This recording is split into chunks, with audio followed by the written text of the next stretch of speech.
armor breaks are a great addition to Mortal Kombat 11, because now your opponent has to think twice before using their breakaway, because if they're careless, then they'll end up eating more damage than a regular combo. Or at least, that's how it's supposed to work. But sadly, not all armor breaks are created equal. In fact, many of them are practically useless. So today, I'll be counting down the worst armor breaks in Mortal Kombat 11. Since I recently made a video on every character, I have a pretty good idea of which attacks suck and which don't. So please post your own list in the comments down below, and without any further ado, let's start the countdown. So first up, let's talk about Scarlett's Blood Spatter. Now this armor break isn't absolutely terrible, but it definitely is in the why bother territory, as in why use it most of the time. And there are two main reasons I feel that way. The first is damage. So if I launch Devora and get an uppercut, I'm getting about 192. And if I want to break the armor, I actually have to amplify no matter what. And there, as you can see, I'm actually getting less damage than I would for the uppercut even though I amplified. So what that means is I actually have to launch her with this move and then do a tentacle as soon as possible to catch her for a bit more damage. And as you can see, about 24%, but as far as damage goes, I wouldn't say it's worth it most of the time, at least not from mid-screen. And not to mention, the timing is actually quite difficult. If the opponent breaks right away, they fall quickly. And you gotta do that tentacle almost immediately. It is not easy, but if you do master it, you're getting about 24%. But once again, that's like 5% damage more. So like this, that's about the difference in health if you do an uppercut versus spending a bar into the tentacle. Now in the corner, things can be a bit better because you get a bit more of a follow-up, but it's still not great. You're getting about 30%. Not too bad. That's certainly a lot more than if you just did an uppercut, right? It's almost double the damage. But the reason I say it's not that much is because you already get that much damage if the opponent doesn't drop. So that combo does 28%, so it's not that much less damage than if I spent the bar. Which leads into reason number 2 of why I think this armor break is a why bother move. Scarlett needs meter for a lot of good things and all of her variations. So in variation 1, it's the parry. That's what you want the meter for. You want to parry and then spin the bar and get your max damage and also build that crushing blow. And then variation 2, it actually becomes more important because you need the meter to get your health back. You spin the bar, get a bit more health, or you can also use it for spacing by doing a slow or faster blood ball when you spin the bar. It's actually really good for zoning, but once again, you need the meter for that. And finally, in variation 3, the meter is a lot more straightforward. You just want it for damage because she gets some really good flat damage in this variation. So in summary, Blood Spatter is not a terrible armor break. It does have a bit of a purpose, especially in the corner, but since it costs 1 bar and doesn't do very much more damage, it's still not worth going for most of the time. But thankfully, at the very least, it is available in all 3 variations, so it has that going for it. And next up, we have Raiden Summon Lightning. I was actually shocked when I found out this was his armor break move, because right away, it's never going to beat a fatal blow ever unless the opponent's in the air. Otherwise, it's just not going to hit them. And on top of that, this move doesn't even work when you would want it to. So right there, the opponent was airborne, but I still can't catch them. Or even a situation like this. I still can't catch her even though I just launched her. So outside of a crushing blow, you're never going to land this thing. And even if you do, it's 280 if you do an uppercut. If you do this move, alright, there you go. So you're getting a bit more damage, 289. Or in other words, half as much damage as this, because that does 20 damage. And that's the damage difference that you're getting for landing this versus a regular uppercut. And even if you do land this thing, which by the way, you gotta do it right away.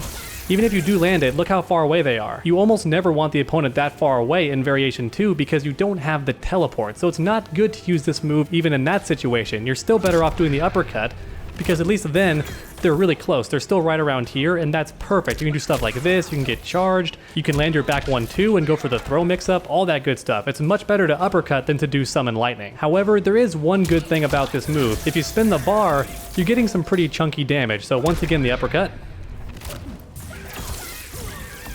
So now you're getting about 33, so that's pretty nice, and you can keep getting this over and over again. There's no crushing blow, but as long as you have 1 bar, you're getting some decent damage. However, unfortunately, just like Scarlett, Raiden does rely on meter for a lot of his good combos in Variation 2, and I should mention, he doesn't even have this move in Variation 1. He just doesn't have access to it. So this armor break is actually variation specific, and even in this variation, it's not super useful to spin the bar because you want to save it for your combos. However, this move does get a bit better in the corner because you have some really good frame advantage. Your you're plus 34 and they're not knocked far away, and you also get the benefit of more damage. So as long as you have 2 bars available, this can actually be a good option in the corner for ending combos because it does more damage and also has some pretty good frame advantage. But outside of that situation, it's honestly a pretty lousy armor break. And next up we have Jackie's Dive Bomb. So there's a lot of reasons why this move is not a good armor break. For one thing, it's only available in variation 2, which isn't a bad variation because Jackie is blessed with having no bad variations, but even so, I would argue that variation 2 is the least popular variation. So if you want to play Jackie and have access to an armor break, you have to pick her least popular variation. And then on top of that, the Dive Bomb is just really slow, too slow to combo in 90% of situations. So right here,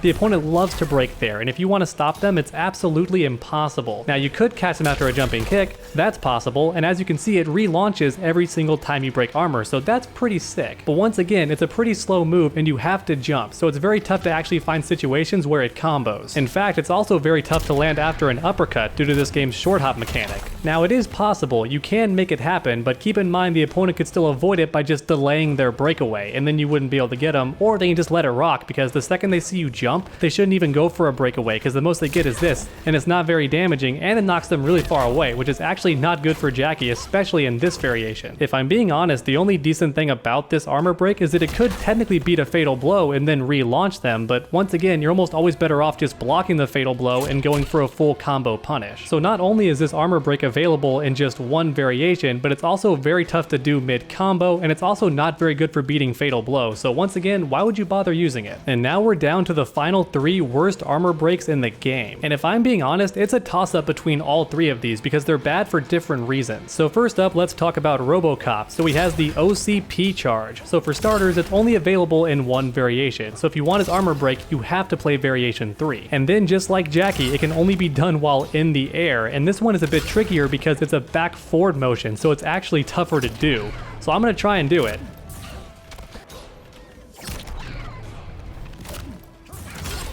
Oh, it is possible, look. So we got about 25-8, so almost 26%.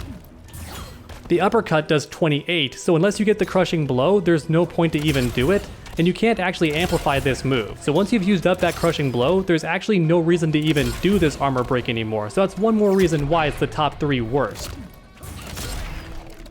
Okay, so that took me about 5 minutes of practicing, not even joking, and we only got about 40% for 2 crushing blows. And that might seem like a lot, but plenty of other characters can do the exact same thing, and they're getting at minimum 50%. And even if you land a string like this, which is great for starting combos, and the opponent goes for a breakaway, you're still only getting about 30%. So once again, not very much damage. And once again, on top of all of that, it's only available in one variation, and you only get the crushing blow once a match. And once that's gone, there's no reason to actually do this armor break because the damage is so low. So in summary, just an all-around bad armor break, and whoever made this the armor break, you're a mean person because that's very tough to land. And then we have Sonya Blade's Boot Camp.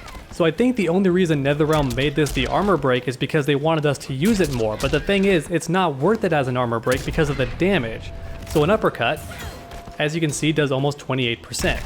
But if we land Boot Camp, we're already getting less damage, and that's right after the crushing blow. So if the combo's gone on for even longer, you're still better off doing an uppercut than going for this move to beat the opponent's breakaway. And even if this move beats a fatal blow, you're only getting 100 damage. That is definitely not worth it. You're better off just blocking the fatal blow and then going for a full combo punish because Sonya has a lot of those. So put simply, if you're at mid-screen, there is no reason to ever use this move to beat the opponent's breakaway. You're better off just going for an uppercut because not only is the damage so low, but it also knocks the opponent away. Whereas the uppercut will actually leave them very close, which means you can go for some pressure. You can go for this, you can go for her mid-low overhead shenanigans, all that good stuff. But if you go for boot camp instead, you don't have access to any of those setups. Now thankfully, there is one reason you might want to use this move, and that's in the corner if you're not sure if they're gonna break away. Because if they don't and you go for an uppercut, you're gonna send them flying out of the corner. But if they don't break away and you do boot camp, at the very least they're still in the corner, and you actually do have some good frame advantage, plus 30. So that's not too bad, that's plenty of time for pressure and setups. But outside of that one situation, there's no reason to ever use this move to beat armor. Now thankfully, it's actually pretty good on block. Look at that, it's +1 and it's a mid and has some decent range too,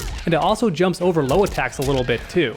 So it's actually a very good move in the neutral, it just sucks as an armor break. I don't recommend ever using it. And then sadly for the worst armor break in the entire game, we have Johnny Cage. So his armor break is Flippy Kick.